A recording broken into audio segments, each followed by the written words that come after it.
ሰበር ዜና ህወሓት ትንኮሳ እየፈጸመብን ነው፣ ሰራዊታችን እየተዘጋጀ ያለው ለሻዕቢያ ነው ሲሉ ጠቅላይ ሚኒስትር አብይ ያበጠውን ዘረገፉት።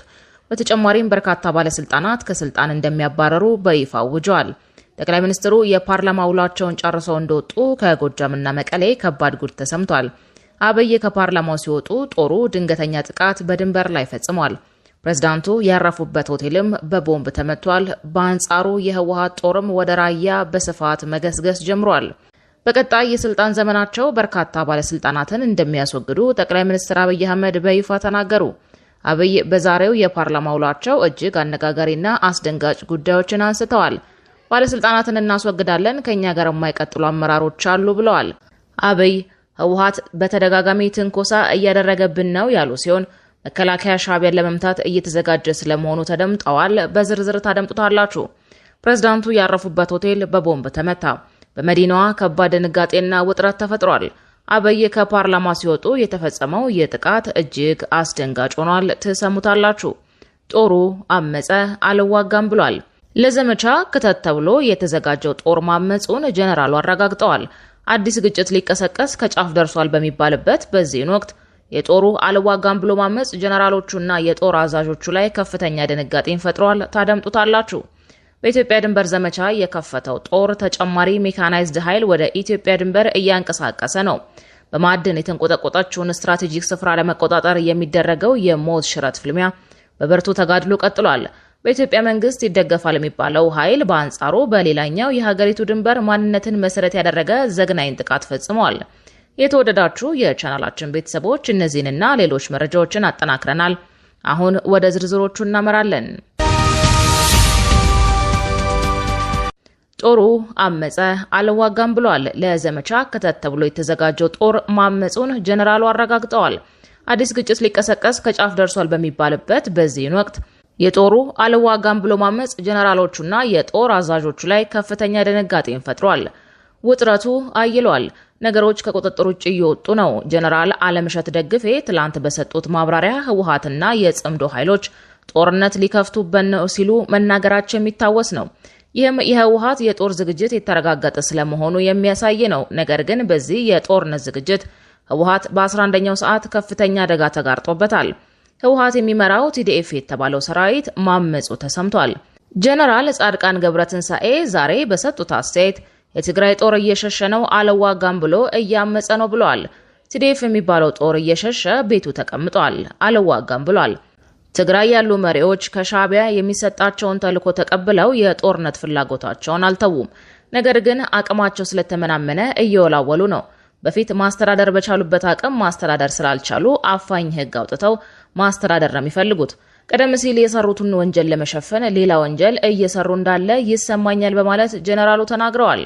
ከውስጥና ከውጭ ኃይሎች ጋር ታክቲካዊ አጋርነት መፍጠሩን የሚናገረው ህወሓት የዘመኑን ቴክኖሎጂ የተላበሱ አዳዲስ የጦር መሳሪያዎችንም መታጠቁን በተደጋጋሚ ሲገልጽ ተደምጧል። ለጦርነት እነዚህን ሁሉ ዝግጅት ቢያደርግም አንድ ትልቅ እክል ግን ተፈጥሮበታል። ይህም የሰራዊቱ ሞራል መላሸቅና ለሌላ ጦርነት እምቢ የማለቱ ጉዳይ ነው። በተጨማሪም አዳዲስ ወታደሮችን ለመመልመል እንቅስቃሴ ቢያደርግም ያሰበውን ያህል ወጣት እየተመዘገበ አይደለም። ባለፈው ሳምንት የቀድሞ የመቀሌ ዩኒቨርሲቲ ፕሬዝዳንት ፕሮፌሰር ክንደያ ገብረ ህይወት ባሰራጩት አስተያየት ህወሓት በአክሱም አንድ ቀበሌ ብቻ 1500 ወጣቶችን ለጦርነት ለመመልመል አቅዶ ያገኘው ግን 120 የሚሆኑ ብቻ ነው ብለው ነበር። በሌላ መረጃችን በኢትዮጵያ የድንበር ዘመቻ የከፈተው ጦር ተጨማሪ ሜካናይዝድ ኃይል ወደ ኢትዮጵያ ድንበር እያንቀሳቀሰ ነው። በማዕድን የተንቆጠቆጣቸውን ስትራቴጂክ ስፍራ ለመቆጣጠር የሚደረገው የሞት ሽረት ፍልሚያ በብርቱ ተጋድሎ ቀጥሏል።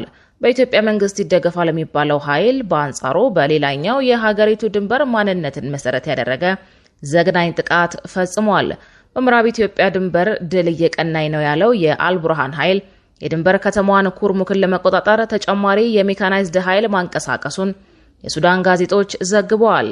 የሱዳን ጦር ተጨማሪ ኃይል ያንቀሳቀሰው የድንበሩን ስፍራ ሙሉ በሙሉ ለመቆጣጠር በማለትም እንደሆነ ወታደራዊ ምንጮች ገልጸዋል።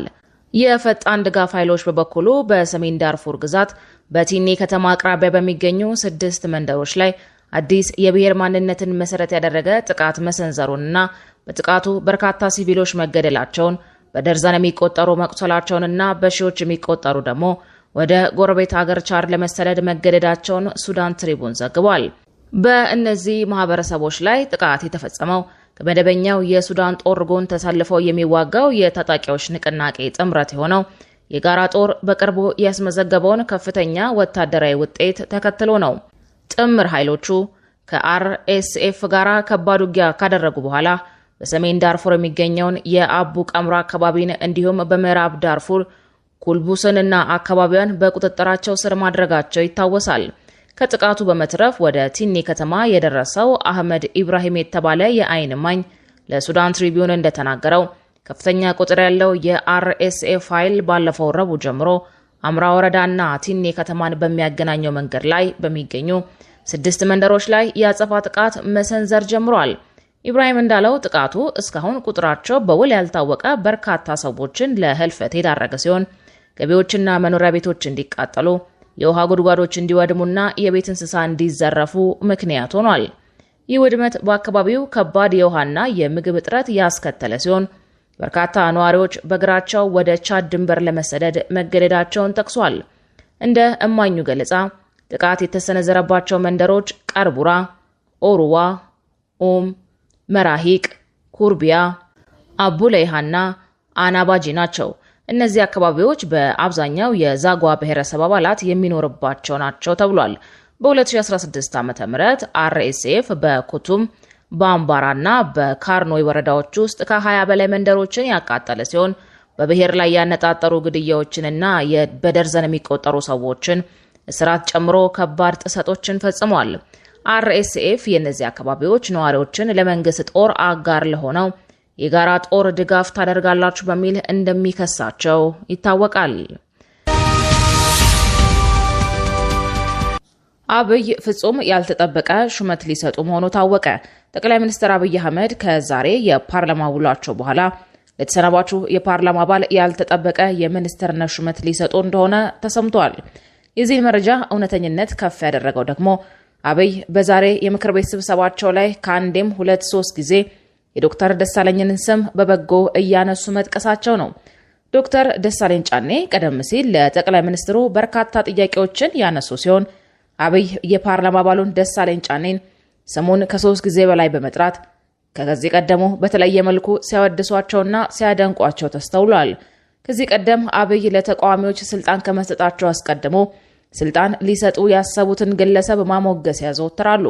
ላብነትም ለዶክተር ብርሃኑ ነጋና በለጠ ሞላ ሹመት ከመስጠታቸው አስቀድሞ ሁለቱን ግለሰቦች ያደንቋቸው የነበረ ሲሆን አሁንም ለዶክተር ደሳለኝ ያቀረቡት ያልተለመደ ተደጋጋሚ ሙገሳ ለሹመት አጭቷቸው ሊሆን እንደሚችል ፍንጭ የሰጠ ነው።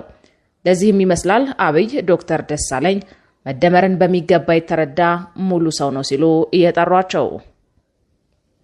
ወደ ቀጣይ መረጃችን ስናልፍ በቀጣይ የስልጣን ዘመናቸው በርካታ ባለስልጣናትን እንደሚያስወግዱ ጠቅላይ ሚኒስትር አብይ አህመድ በይፋ ተናገሩ። አብይ በዛሬው የፓርላማ ውሏቸው እጅግ አነጋጋሪና አስደንጋጭ ጉዳዮችን አንስተዋል። ባለስልጣናትን እናስወግዳለን፣ ከኛ ጋር የማይቀጥሉ አመራሮች አሉ ብለዋል። አብይ ህወሓት ተደጋጋሚ ትንኮሳ እያደረገብን ነው ያሉ ሲሆን መከላከያ ሻዕቢያን ለመምታት እየተዘጋጀ ስለመሆኑ ተደምጠዋል።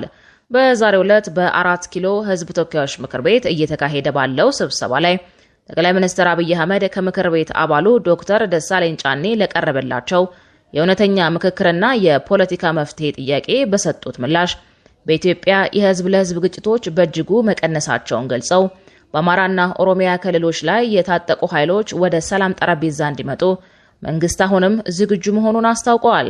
ጠቅላይ ሚኒስትሩ በንግግራቸው ከዚህ ቀደም በስፋት ይስተዋሉ የነበሩት እንደ አማራና ኦሮሞ፣ ሶማሌና ኦሮሞ እንዲሁም ጌዲዮና ሲዳማን የመሳሰሉ የብሔርና የሃይማኖት ግጭቶች አሁን ላይ እምብዛም አይሰሙም ብለዋል። አሁን ላይ እየታየ